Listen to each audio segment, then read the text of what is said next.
Welcome to Sewjourns. Let's journey into sewing. Hello everybody. Welcome back to Sewjourns, where we journey into sewing.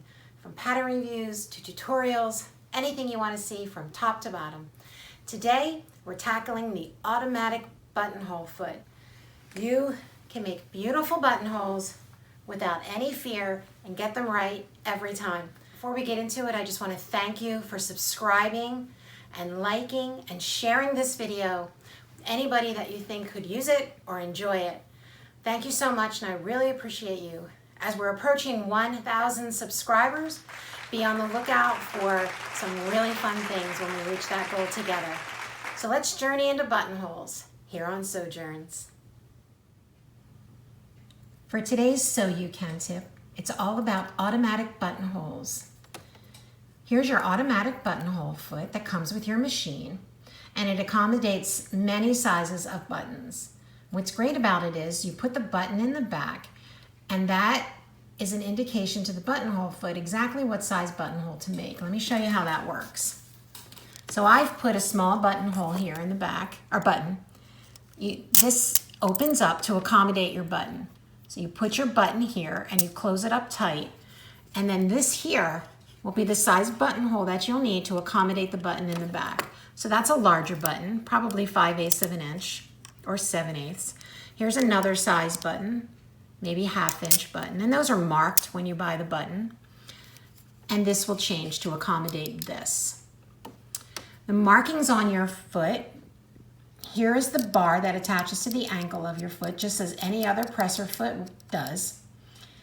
This is your center of your buttonhole, and these marks indicate the bottom of your buttonhole.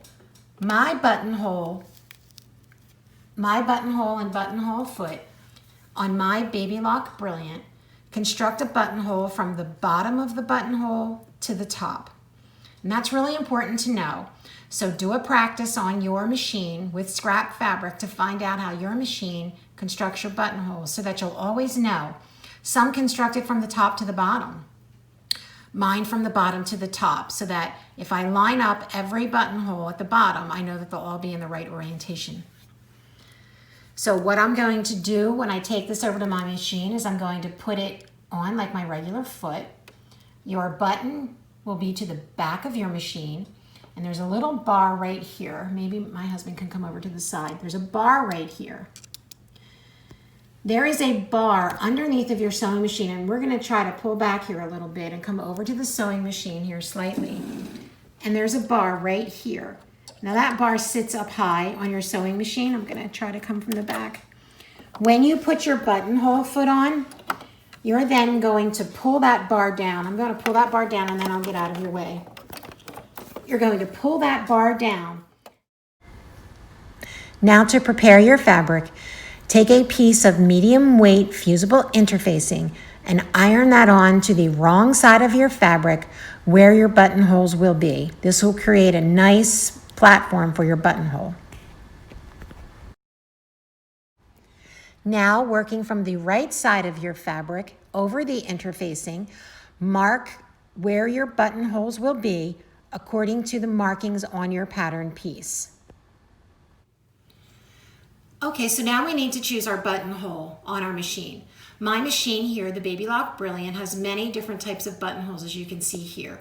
Consult your manual to find out which is most appropriate for your type of button or your style of buttonhole. I'm going to be using the first one here, number 57. I've already programmed that into my machine. You'll look at the manual to see how to do that on your machine. Here you see I've placed a pin along the bottom of the line where the buttonhole will begin. It will be much easier to see that through the window of your buttonhole foot. We will take it out before we begin. So I have it all set to do our buttonhole. As I mentioned before, we have our T lined up in the center and right here. Let's go ahead and remove that pin. And now we're ready to sew our buttonhole, making sure that there's nothing hindering underneath. And at the beginning, just like with sewing, I'm just going to hold that thread gently, and we're going to let the machine go ahead and sew the buttonhole. We have our bar, as I mentioned before, down behind our white bar here, and our button is in the back. we're all set. Let's go.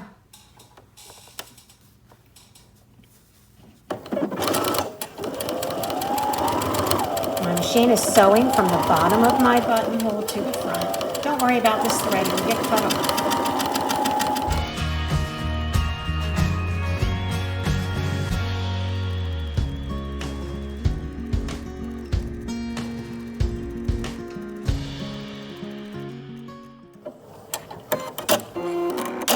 At the end of the buttonhole, your machine most likely, I know mine does, you saw it, it will tie off the thread and it will clip it. So then you just raise the foot and release the fabric.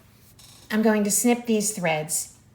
You can see that beginning thread there. I'm just going to snip that right off, not a problem. And then underneath, there's your beautiful buttonhole.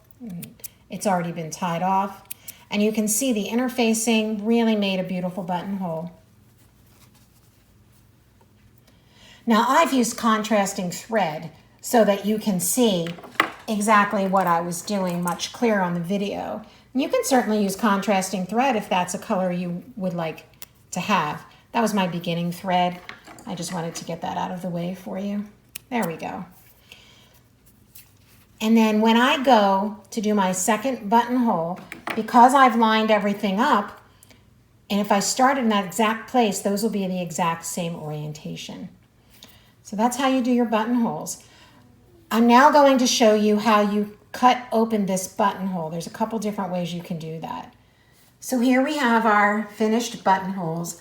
I've created a second buttonhole exactly the same way as the first, using exactly the same markings. So you can see that this would be the center of our waistband. This would be the drawstring holes for each side. This is how I open a buttonhole. I insert a pin at the top and the bottom just before the tying threads here. So you insert it so it's not all the way down. And that way, when I put the seam ripper through to open up the buttonhole, I won't cut through my buttonhole.